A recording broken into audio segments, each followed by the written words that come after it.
जय हिंद दोस्तों। आज के इस इम्पॉर्टेंट लेक्चर में हम डिस्कस करने वाले हैं वीकली करंट अफेयर्स को, जिसमें हम 8 सितंबर से लेकर और 14 सितंबर 2025 तक के करंट अफेयर्स को डिस्कस करेंगे।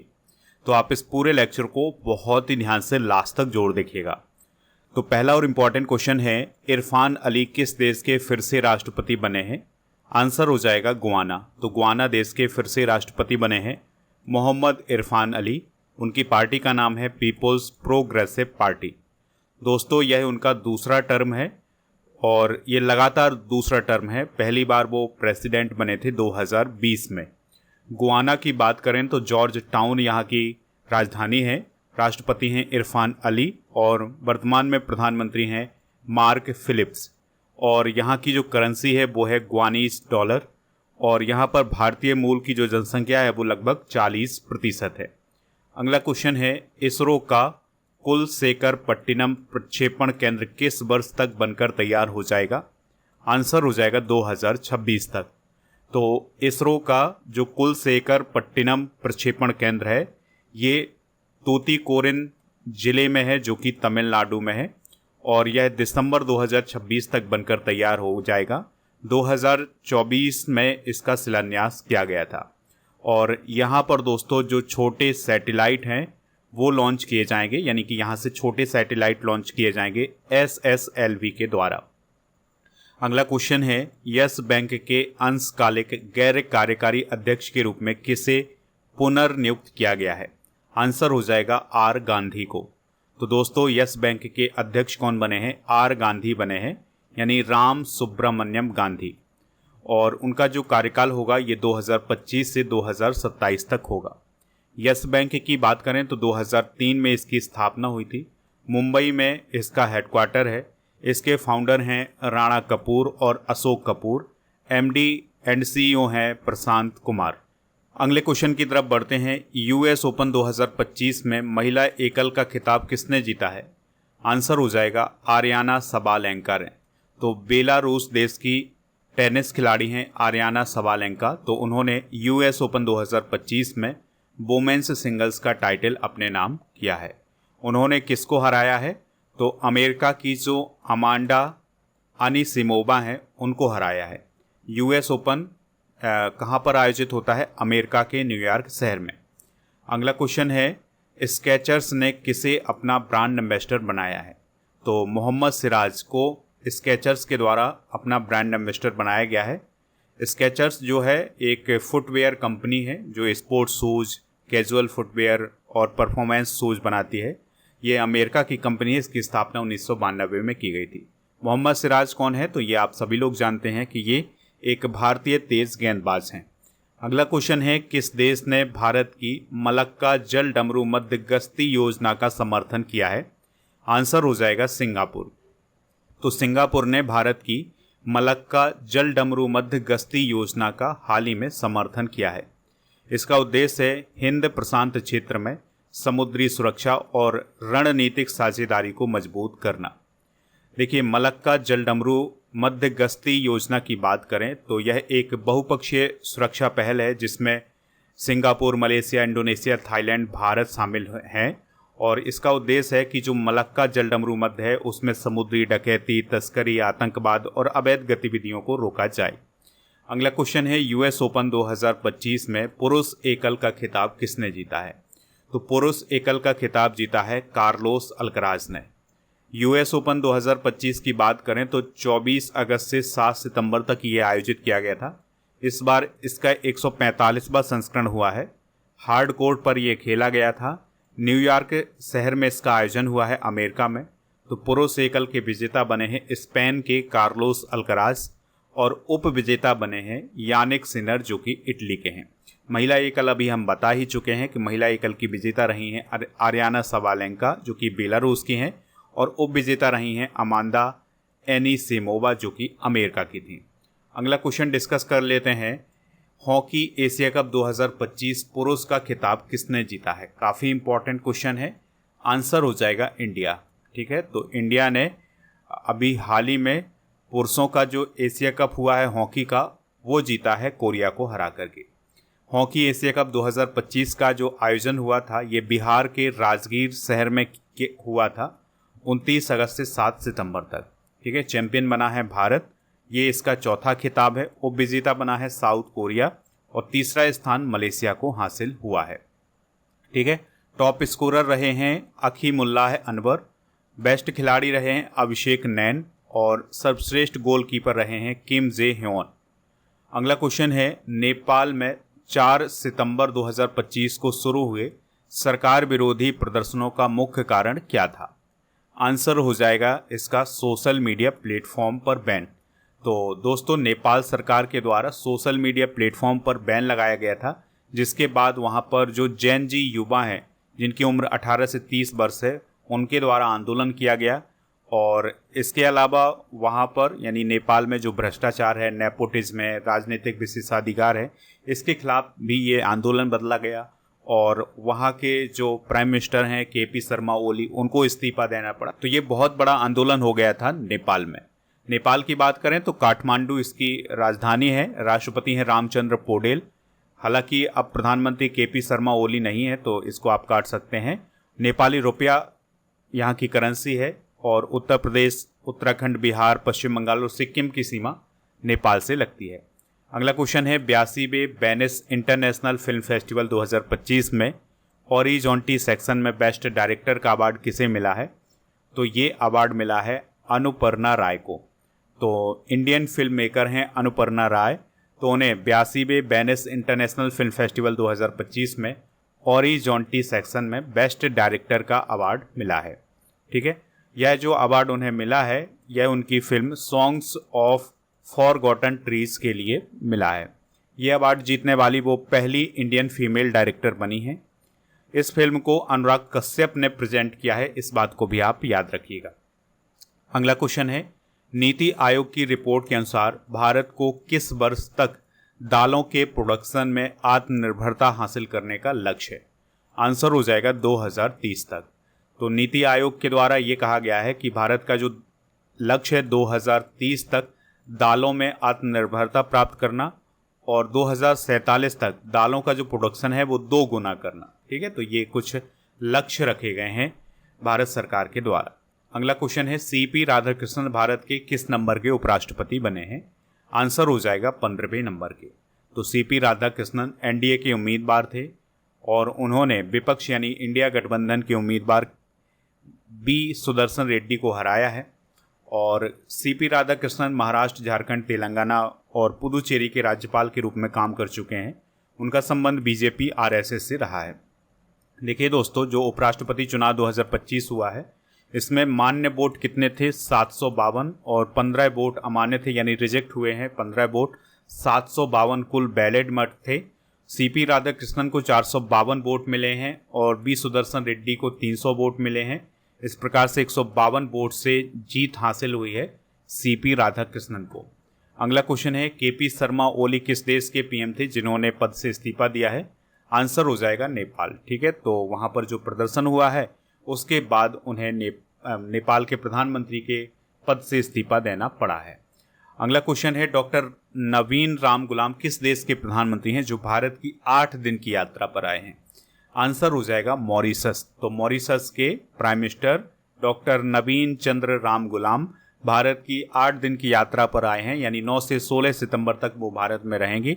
उनकी पत्नी भी आई हैं जिनका नाम है वीना राम गुलाम। तो उनकी इस यात्रा का उद्देश्य है भारत और मॉरिशस के बीच जो द्विपक्षीय संबंध हैं उनको मजबूत करना। मॉरिशस की बात करें तो पोर्ट लुई यहाँ की राजधानी है। राष्ट्रपति हैं धर्म गोकुल और प्रधानमंत्री हैं नवीन राम गुलाम। मॉरिशस रुपया यहाँ की करेंसी है और जो मॉरिशस है ना ये अफ्रीका महाद्वीप के अंतर्गत आता है और इस देश में भारतीय मूल के लोग भी काफ़ी अधिक मात्रा में रहते हैं। अगला क्वेश्चन है, देश की पहली बांस आधारित बायो रिफाइनरी किस राज्य में खोली जाएगी? तो ये असम राज्य में खोली जाएगी। कहाँ पर दोस्तों? असम राज्य में। तो ये 14 सितंबर 2025 को इसका उद्घाटन होने वाला है और ये कहाँ पर खोली जा रही है, कहाँ पर इसका उद्घाटन हो रहा है? नुमालीगढ़, गोलाघाट जिला, असम में। प्रधानमंत्री मोदी जी इसका उद्घाटन करेंगे। और दोस्तों यहाँ पर बात बता दें आपको कि जो यहाँ पर बांस प्रसंस्करण क्षमता है वो 3 लाख मीट्रिक टन प्रति वर्ष है, और यहाँ पर एथेनॉल, एसिटिक एसिड, इन सभी का निर्माण किया जाएगा। हाल ही में भारत और किस देश के बीच द्विपक्षीय निवेश समझौता हुआ है? तो भारत और इजराइल के बीच में अभी हाल ही में द्विपक्षीय निवेश समझौता हुआ है, और ये समझौता कहाँ पर हुआ है? नई दिल्ली में। तो इसमें भारत की तरफ से जो सिग्नेचर किए गए हैं वो वित्त मंत्री निर्मला सीतारमण ने किए हैं, और इजराइल की तरफ से वहाँ के वित्त मंत्री ने इसमें सिग्नेचर किए हैं। तो इस निवेश को बढ़ावा देने और निवेशकों को सुरक्षा प्रदान करने के लिए ये समझौता किया है। अगला क्वेश्चन है, सेबेस्टियन लेकुर्नो किस देश के पीएम बने हैं? आंसर हो जाएगा फ्रांस। तो फ्रांस के पीएम कौन बने हैं? सेबेस्टियन लेकुर्नो। और आपको याद रखना है कि उनकी नियुक्ति किसके द्वारा की गई है? तो फ्रांस के जो राष्ट्रपति हैं इमैनुअल मैक्रोन, उनके द्वारा इनकी नियुक्ति की गई है।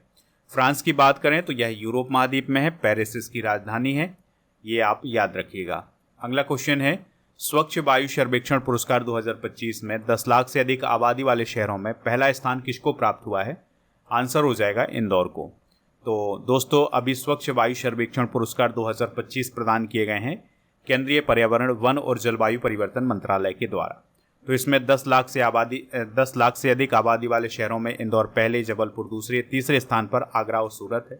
3 से 10 लाख की आबादी वाले शहरों में पहले स्थान पर अमरावती, दूसरे पर झांसी और मुरादाबाद है, तीसरे पर अलवर है। 3 लाख से कम आबादी वाले शहरों में पहले स्थान पर देवास, दूसरे पर है परवाणु और तीसरे स्थान पर है अंगुल। अगला क्वेश्चन है, भारत और किस देश के बीच एक आपातकालीन चिकित्सा इकाई के निर्माण के लिए MOU पर हस्ताक्षर हुए हैं? आंसर हो जाएगा इसका श्रीलंका। ठीक है, तो भारत और श्रीलंका के बीच में अभी एक हॉस्पिटल में एक आपातकालीन चिकित्सा यूनिट के निर्माण के लिए समझौता हुआ है, यानी भारत की मदद से ये यूनिट स्थापित की जाएगी मन्नार, श्रीलंका में।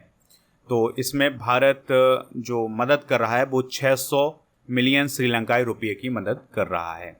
अगला क्वेश्चन है, सैन्य अभ्यास जयपाट 2025 का आयोजन किस देश में किया गया है? आंसर हो जाएगा रूस में। ठीक है, तो जयपाट नामक जो सैन्य अभ्यास है, मिलिट्री एक्सरसाइजेस का आयोजन कहाँ पर किया गया है? रूस के निजनी नामक स्थान पर। तो 10 से 16 सितंबर तक इसका आयोजन हुआ है, और इसमें बहुत सारे देशों ने हिस्सा लिया है। भारत की सेना भी इसमें शामिल हुई है, तो भारत के जो 65 सैनिक हैं वो इसमें शामिल हुए हैं। तो भारत के अलावा इसमें रूस है, पाकिस्तान है, चाइना है, बांग्लादेश, बेलारूस, ईरान, माली, नाइजर, तजाकिस्तान, ये सभी देश शामिल हैं। ऑब्जर्वर देश के रूप में यहाँ पर कंबोडिया है, कजाकिस्तान है, मंगोलिया है, सर्बिया है, UAE है और उत्तर कोरिया है। अगला क्वेश्चन है, किस राज्य के मुख्यमंत्री ने गोदावरी जल परियोजना के दूसरे और तीसरे चरण का शुभारंभ किया है? आंसर हो जाएगा तेलंगाना। तो दोस्तों तेलंगाना के जो CM हैं रेवंत रेड्डी, तो उन्होंने हैदराबाद में गोदावरी जल परियोजना के दूसरे और तीसरे चरण का शुभारंभ किया है। इसका उद्देश्य ये है कि हैदराबाद और उसके आसपास के इलाकों में भविष्य में पर्याप्त पेयजल उपलब्ध कराना। इसके अलावा इस परियोजना में जो मूसी नदी है उसका भी पुनरुद्धार किया जाएगा। अगला क्वेश्चन है, जोनास गहर स्टोर किस देश के प्रधानमंत्री बने हैं? आंसर हो जाएगा नॉर्वे। तो नॉर्वे के प्रधानमंत्री कौन बन गए हैं?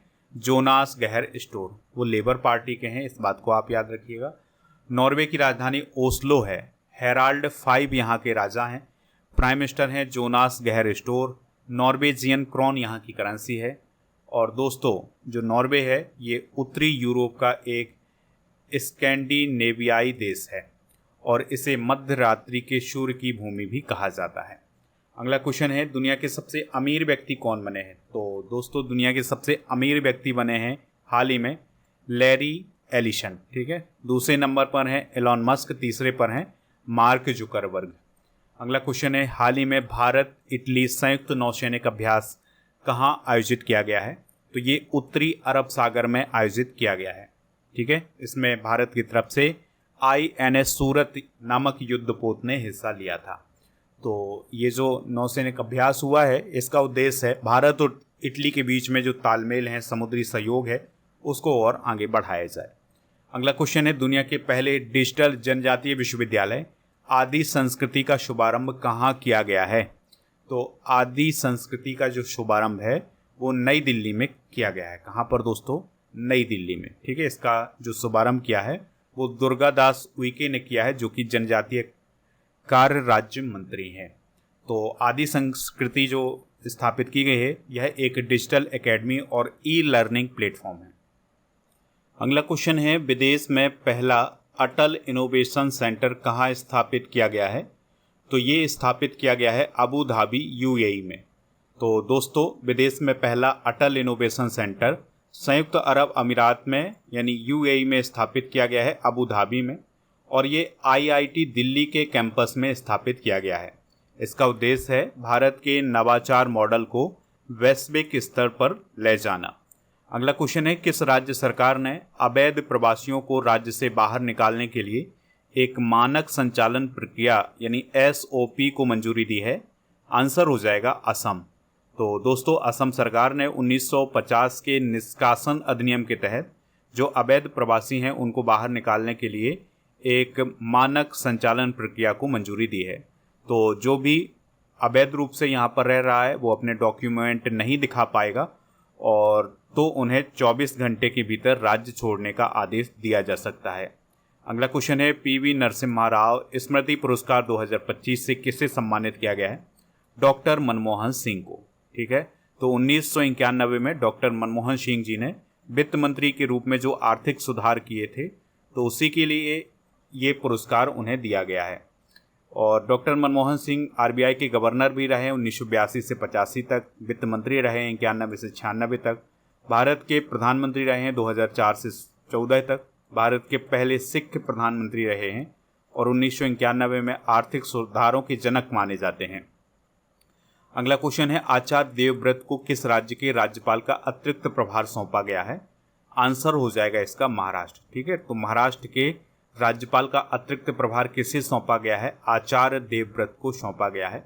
अभी तक महाराष्ट्र के जो गवर्नर थे वो थे सीपी राधाकृष्णन, लेकिन अब वो उपराष्ट्रपति बन गए हैं, तो अब वो पद खाली हो गया था, तो आचार्य देवव्रत को अतिरिक्त प्रभार सौंपा गया है।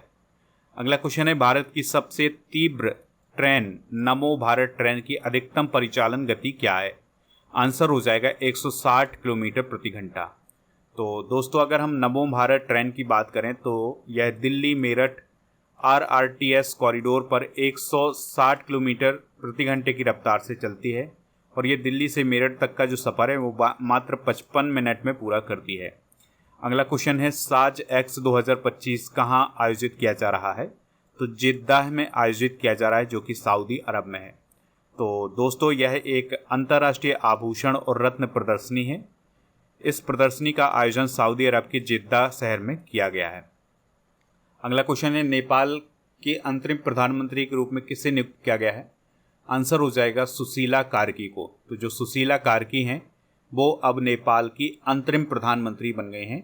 अगले 6 महीने में यानी 2026 तक वहाँ पर चुनाव हो सकते हैं और नया प्रधानमंत्री बन सकता है। पता नहीं है कि कौन चुनाव जीतता है।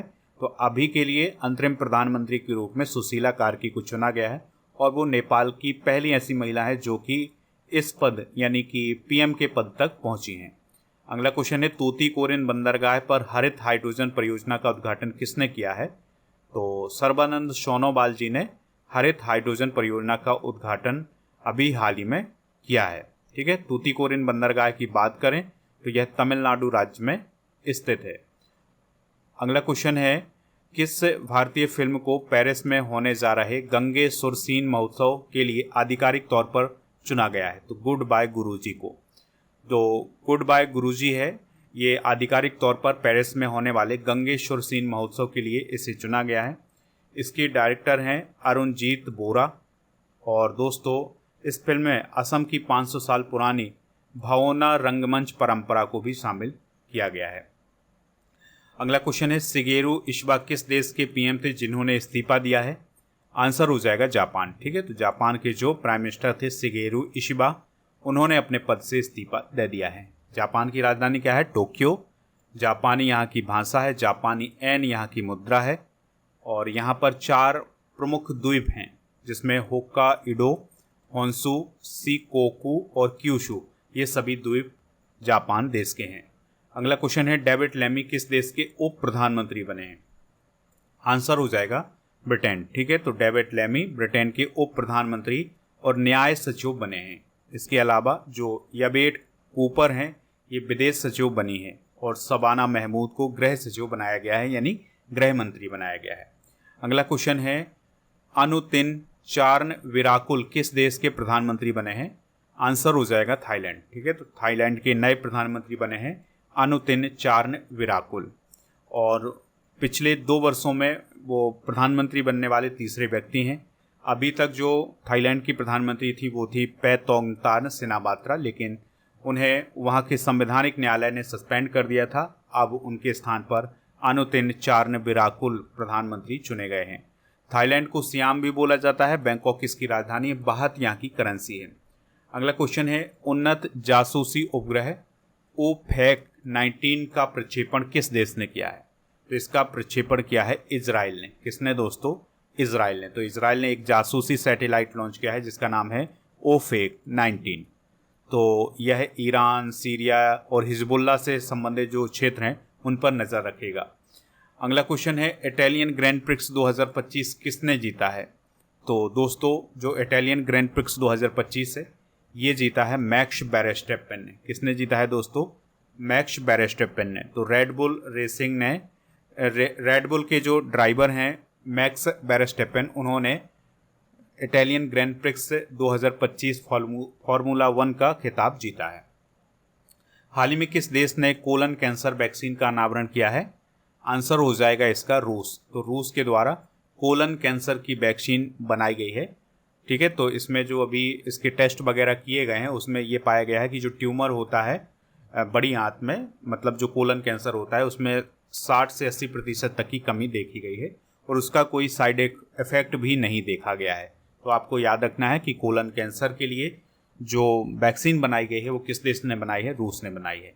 लेबीज ने किसे ग्लोबल इन्वेस्टर नियुक्त किया है? तो आंसर हो जाएगा इसका आलिया भट्ट।